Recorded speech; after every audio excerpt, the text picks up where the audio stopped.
This program is brought to you by thepodcastfactory.com. You're listening to the Pretend You're Fired Today podcast. And now, here's your host, Lisa Rangel.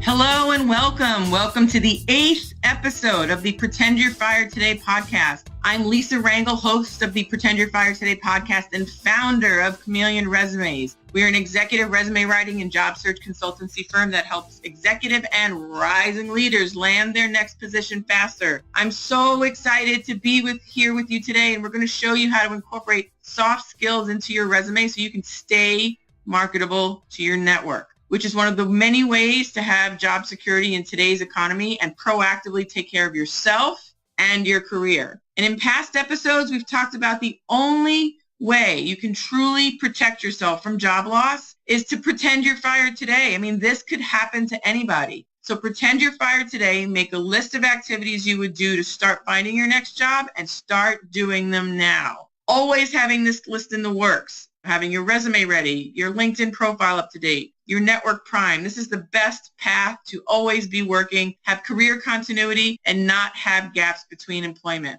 As we've said in episode 1, the first thing on that Pretend You're Fired Today list is dusting off that resume, get it updated. And in the last few episodes, we looked at how to format the document according to today's trends for marketing, finance, healthcare, and IT resumes. And this works for every discipline in corporate. How to find the right keywords to put into your document so you can catch the attention of recruiters, of hiring managers, and of decision makers in your network. We also looked at resume mistakes you can avoid. And today, we're going to show you how to incorporate soft skills into your resume so you can outshine your competition by showing your target market how to create results and what you've done in your past with your teams that you've managed.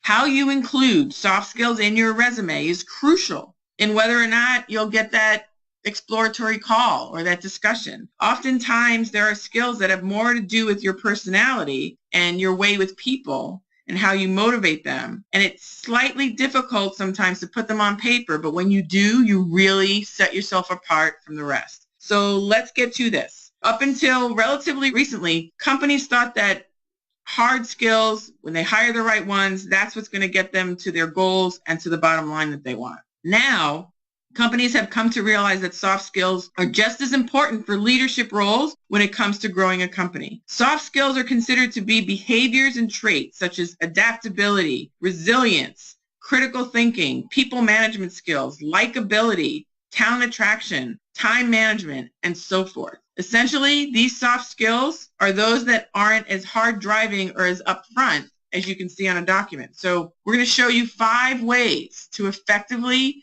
and strategically incorporate soft skills in your resume so it is clear to the reader that you have the goods. So first, use the soft skills mentioned in the job ad. Go to the company website, see what they value in terms of leadership. Use the words that are used there, as long as they apply to you, of course. Job ads, company websites, LinkedIn profiles of the corporate leaders of that company where you want to target often will have soft skills written into them, the traits that they value in their leaders. This will give you a clue as to what the employer might be looking for. For one instance, an employer may emphasize that a candidate be sort of a people manager, while others may prefer high energy and enthusiastic. Once you've identified the soft skills in the job or those that are important to that organization based on your research, be sure to incorporate them into the resume, but in a quantifiable, measurable manner, and customize these soft skill components based on what you're targeting. This technique is so much more effective than sending a generic resume to everybody. Next, you want to provide solid examples. Anyone can say that they have strong communication skills on a resume, but not everyone can prove it. With many of the skills that you're going to reference in your resume, make sure you have examples and facts to back it up. For extra effect, use examples using the STAR method. You can Google the STAR method. We won't cover it in detail here, but when you use the STAR method and you have the situations and the actions that you're taking and the results, that's when you're going to be able to demonstrate that you fixed a problem for the company and outline how you did it with great results. And you want to apply the same tactic with your soft skills. So, for example, Let's say your company was about to lose a big client over a misunderstanding. The client was irate, ready to terminate the contract, and it was a $100,000 contract. But you swept in, saved the day with your communication skills. This is where you can say something to the effect of, and here's just an example, communicated effectively with key client with revenues of over $650,000, rectifying issues as they arose to result in a long-term retained relationship. So this is an example of how to be specific and concrete with the effects of your awesome communication skills. What clients did you retain? Did you have low employee turnover? Were you able to promote people within your department, showing how you communicate and cultivate? Use examples of your soft skills and show how you have those with examples.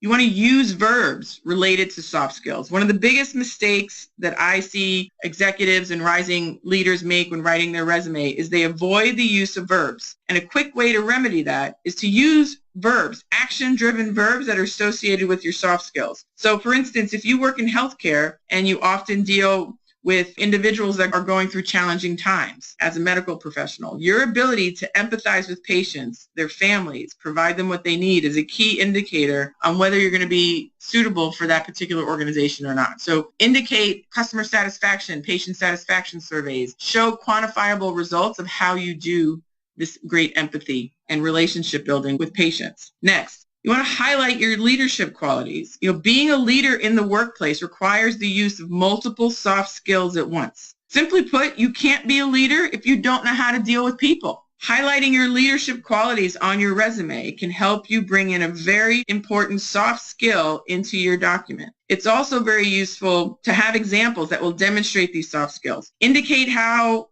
your management skills led to the promotions of your staff, as I said earlier, how you cherry-picked subordinates and cultivated them for leadership roles. Indicate the mentorship that you engaged with them. Outlines how you trained and developed your staff or identified the resources to use to train and develop your staff. You want to show how your people management resulted in cost savings, revenue development, and profit making. Lastly, you want to use quantitative examples. So if you really want to impress a potential employer in looking for passive top talent, you want to find quantitative examples of your soft skills. So let's say, for instance, one of your soft skills is being a team player, which, right, let's be frank, that is a cliche at best. That's a phrase on your resume that you don't want to use, but you may be able to say something like, I assembled a team of 14 people to improve morale within the organization, and employee turnover decreased by 12% since the inception of this morale program. So something to that effect, where if you were charged by your organization to find a team of ambassadors to improve morale and the employee turnover decreased by 12% as a result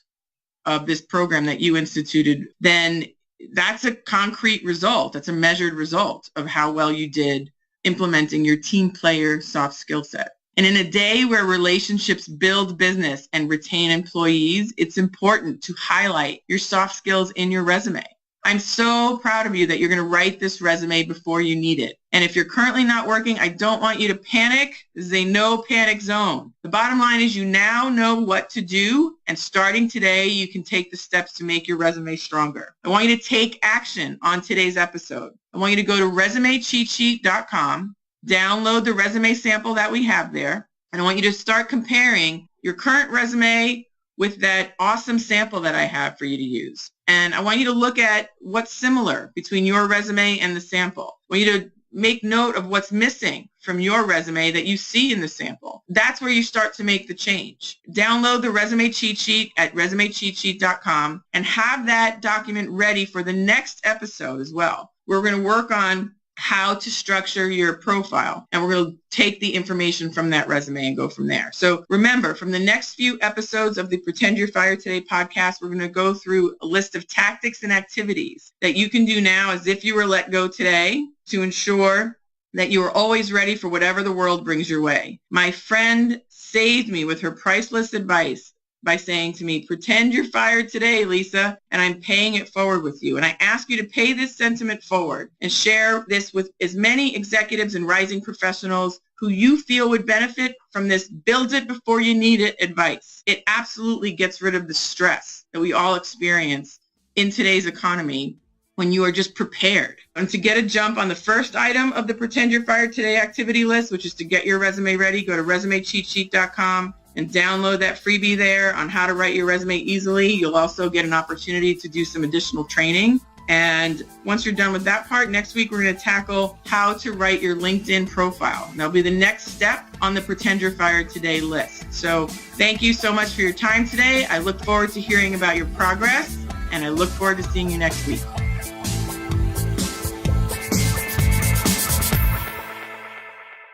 This is thepodcastfactory.com.